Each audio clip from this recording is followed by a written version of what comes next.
Welcome to Open BxRx Tuesday on BronxNet. I'm your host, Kibin Alleyne, and I'd like to invite you to get social with us at BronxNet TV on Instagram and Twitter, and BronxNet Community Television on Facebook. Our first guest previously joined the show to discuss Puerto Rico and the fight for independence. Walter Aloma, president of the Organization for Culture of Hispanic Origins, joins me again today to discuss some challenges the island of Puerto Rico continues to face. Walter, thank you so much for joining me. Thank you very much for having me. It's great to be on again. Now, for those who don't know, can you actually tell us a little bit more about your organization? We are a nonprofit organization, and we provide cultural, educational, and mental health services to the community. And most of the work that we do, we provide these services in particular to the Puerto Rican community. And we do work here in the United States, all over, up and down the East Coast, as well as Puerto Rico. So today we're going to talk about something that I thought was pretty shocking, and that was the closure of several schools, hundreds of schools in Puerto Rico. Can you tell me about that and, what they're actually currently facing with the closure of these schools? Okay, no problem. Well, over the last 10 years, approximately 600 schools have closed due to the economic crisis and austerity measures. And the problem with these conditions is that it has displaced over 250,000 students, in particular those who have special needs, with nowhere to go. And of course, without any education, there's no future for the people of Puerto Rico. And some people can only can actually make it to other schools. So now we have an issue of overcrowding and overpopulating these schools, which also contributes to some more problems while trying to learn the curriculum in Puerto Rico. So, these are creating long-standing problems because without education, there is no future for the people. Now, can you let us know, are these elementary schools that are being affected, or is this like higher education? It's a wide range of schools. It's starting from the elementary all the way up to high school, even to some of the universities as well. And again, it leads to overcrowding, and it leads to difficulties learning. And it doesn't leave much of a future for the people of Puerto Rico when you have little or no education. Now, can you explain how, or if it's even possible, how is the U.S. involved in the closure of these schools? Well, the U.S. actually controls what happens in Puerto Rico. They control the funding that goes on in Puerto Rico. They control the politics that happens in Puerto Rico. So the United States is pretty much responsible for everything that goes on the island. The current government of Puerto Rico is basically just a dummy government. They are allowed to run the small day-to-day operations, but when it comes to any major issues, any major decisions that have to be made regarding the economy or politics, it's the United States that steps in and they control what's happening.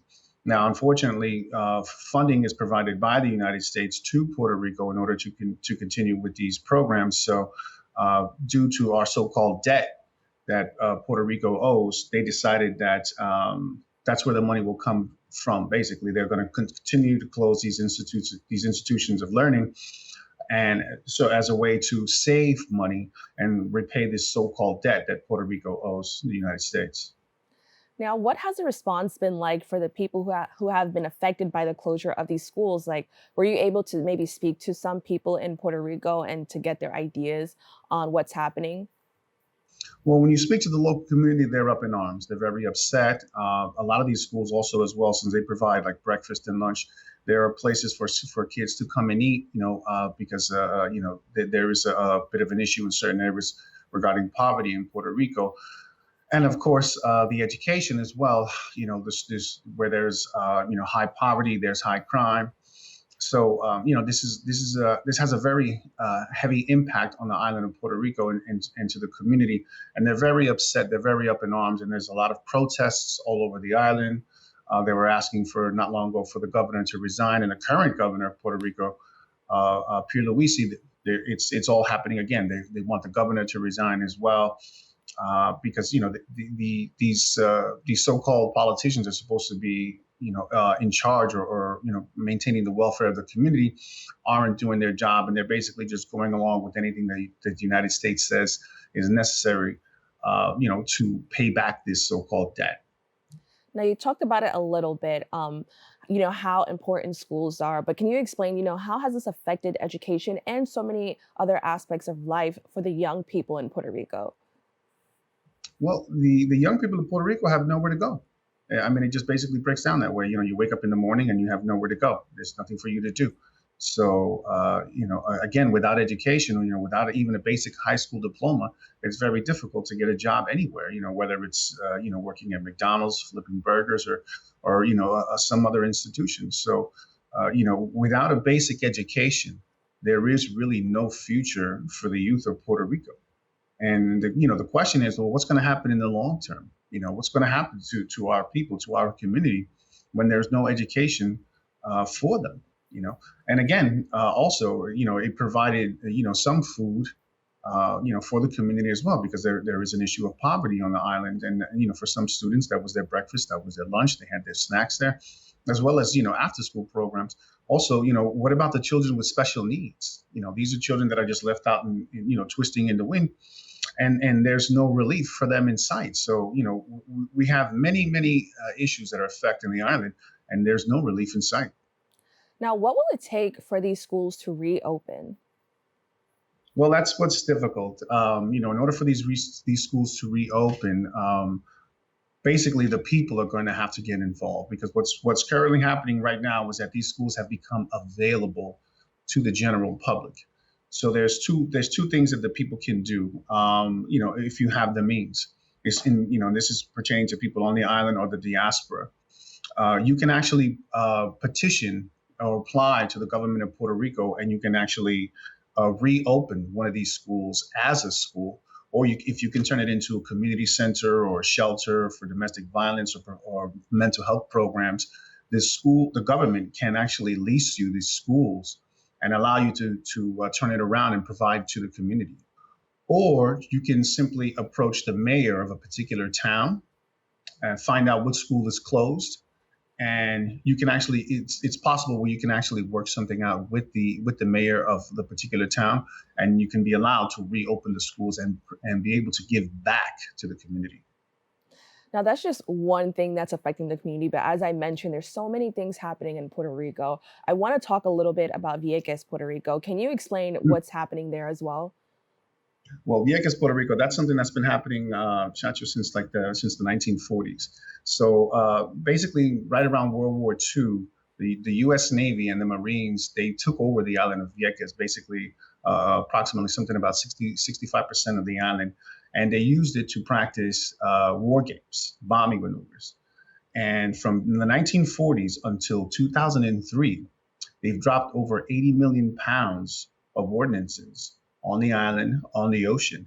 And since they left in 2003, they have yet to clean up the island of Puerto Rico, or of the island of Vieques. So this island right now has the highest cancer rate in all of Puerto Rico, due to these ordinances that have been left on the island and in the ocean, basically just rotting away over the last 60 years.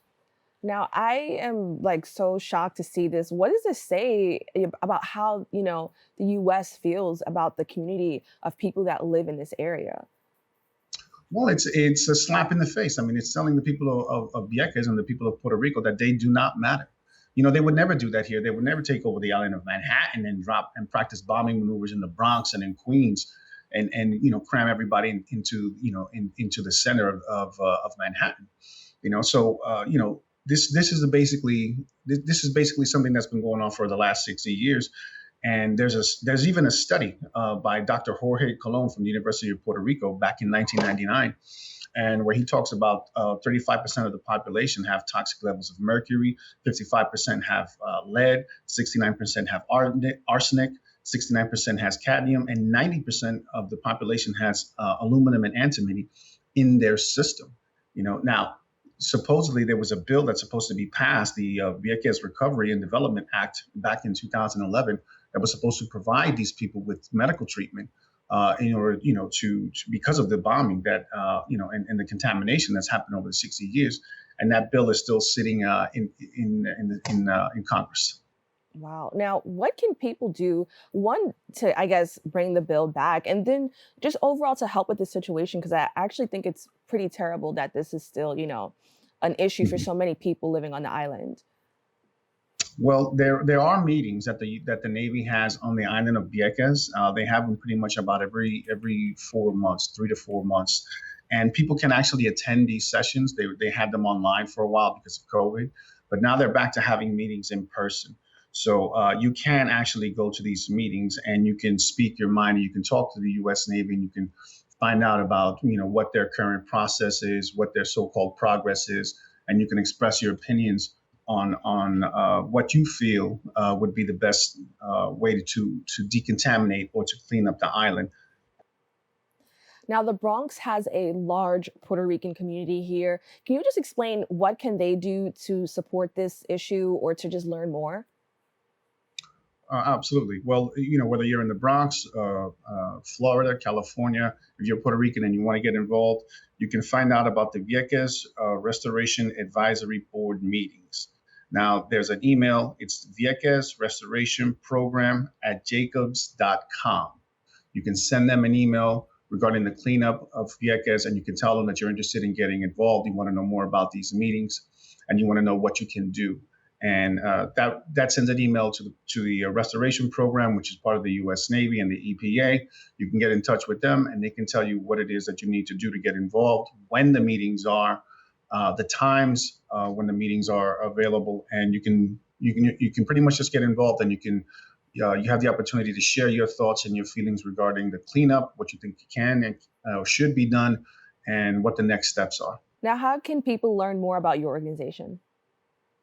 Well, if anybody wants to know a little bit more about what we do and who I am, you can go to www.theocho.net. That's THEOCHO.net. Or you can email us at theocho.net@gmail.com. And you can send me any questions, or you can ask me anything any questions that you may have. And you can go to our website and you can see some of the work that we've done regarding Puerto Rico and the services that we provide. All right, Walter, thank you so much for joining me. I'm sure we'll have you on again. Thank you very much. It was a pleasure. We'll be right back with more Open BxRx Tuesday.